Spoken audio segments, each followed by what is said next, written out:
Stress के बारे में। आप तो जानते ही हो, दुनिया के ज्यादातर लोग आजकल देखो तो स्ट्रेस में रहते हैं। तो सबसे पहले तो ये समझते हैं कि स्ट्रेस होता क्या है। दोस्तों, हम जो इंडिविजुअल हैं 3 चीजों से बने हुए हैं, माइंड, बॉडी, तीसरा सोल। ठीक है ना।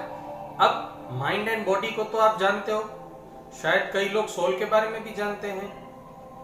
लेकिन अगर हम अपने आप को एसोसिएट कर देते हैं माइंड से या अपने आप को एसोसिएट कर देते हैं बॉडी से, ये होता है स्ट्रेस का मूलभूत कारण। अगर हम अपने माइंड से एसोसिएट कर देते हैं या बॉडी से एसोसिएट कर देते हैं और हम ऐसा सोचते हैं कि जो भी हमारे साथ या जो भी माइंड एंड बॉडी के साथ हो रहा है वो हमारे साथ हो रहा है, तब हमें स्ट्रेस की शुरुआत होती है। लेकिन एक्चुअली क्या होता है, हमें अपने सोल के साथ एसोसिएटेड रहना है और समझना है कि हमारा माइंड एंड हमारा बॉडी हमारे व्हीकल्स हैं, हमारे वाहन हैं जो हमारे को लाइफ में आगे बढ़ने के लिए दिए होते हैं, अपग्रेड होने के लिए दिए होते हैं। दोस्तों, रामायण तो आप सब लोगों ने सुना होगा। रामायण में जो एक्चुअल मर्म है वो मैं आज आपको समझाता हूं। जो श्री राम है वो कौन है? खुद हमारी आत्मा है। और सीता मैया क्या है? वो हमारा एक्चुअल स्वभाव है। तो अगर मन के किसी प्रलोभन जैसे कि स्वर्ण हिरण के पीछे हमारी आत्मा को हम लगा देते हैं तो हमारा स्वभाव किडनैप हो जाता है, जैसे सीता मैया का अपहरण हो गया। तो दोस्तों, अगर हम हमारी आत्मा दैट इज हम अपना अस्तित्व को हमारे मन या शरीर के पीछे लगा देंगे तो एक्चुअल हमारा स्वभाव जो है उससे हम परे हो जाएंगे। और अगर हम अपने एक्चुअल स्वभाव से परे हो गए तो क्या आने वाला है? स्ट्रेस आने वाला है। तो दोस्तों, पहले तो आप इस बात को समझो कि आपको सोल चैनल के साथ जुड़ के अपने स्वभाव के साथ जुड़ना है, तभी आप माइंड एंड बॉडी को अपने नीचे अपने चाकर समझ सकते हो और आप स्ट्रेस से दूर रह सकते हो। अब ये होगा कैसे? आज मैं आपको 2 टेक्निक सिखाऊंगा। पहली टेक्निक है स्माइल मेडिटेशन।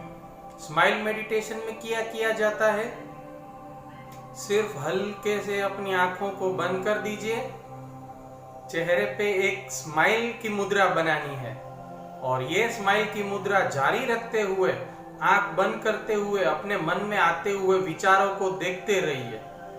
विचारों का जो प्रवाह है वो चलता ही जाएगा। एक विचार गया, दूसरा विचार आया, एक विचार गया, दूसरा विचार आया, लेकिन आपको उस विचारों में सम्मिलित नहीं होना है। जैसे आप नदी किनारे बैठे हो और बहते हुए पानी को देख रहे हो, उसी तरह से आपको अपने मन के विचारों के प्रवाह को देखते ही रहना है। एक क्षण ऐसा आएगा कि एक विचार गया और दूसरा विचार आया, उसके बीच में एक पॉज आएगा, एक ब्लैंक स्पॉट आएगा। उस ब्लैंक स्पॉट से आप अपने स्वभाव के साथ जुड़ते जाओगे। लेकिन अगर आप वो ब्लैंक स्पॉट क्रिएट करने की ट्राई करोगे, आप खुद विचारों को फोर्सफुली रोकने की ट्राई करोगे, तो वो आपकी क्रिया होगी और आपकी क्रिया हमेशा आपको अपने स्वभाव से दूर लेके जाएगी। तो सिर्फ विचारों को देखते रहिए, फिर चाहे 2 मिनट लगे, चाहे 5 मिनट लगे, चाहे 15 मिनट लगे। जब आपको थकान लगे या कुछ काम याद आए तो आप भले उठ के चले जाओ।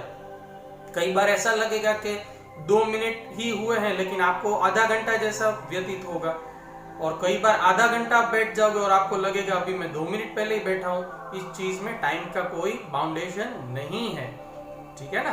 धीरे धीरे ये करते करते शायद 1 हफ्ते के बाद, चाहे 10 दिन के बाद, चाहे 2 दिन के बाद आपको ये ब्लैंक स्पॉट फील होना शुरू होगा। रिपीटेड ये प्रोसीजर करते रहने से आप धीरे धीरे अपने ओरिजिनल स्वभाव से दूर हो, ओरिजिनल स्वभाव को मिल जाओगे और आपके मन एंड बॉडी के साथ आपका एसोसिएशन दूर होता जाएगा। दूसरी बात जो मैं आपको एक सिंपल सी मुद्रा मंत्र बताऊंगा, वो क्या है? ये जो छोटी उंगली का जो नाखून होता है, इस नाखून की जड़ को दोनों अंगूठे की टिप से टच कर दीजिए। इसी तरह से सिर्फ हल्के से नाखून की टिप को अपने अंगूठे की टिप से ज्वाइन करना है। बाकी की 3 उंगलियों को रिलैक्स रखना है। आपको रिलैक्स पोस्चर में बैठ जाना है और मुद्रा कैसे रखनी है इस तरह से, और मंत्र क्या उच्चारण करना है? आंख बंद करते हुए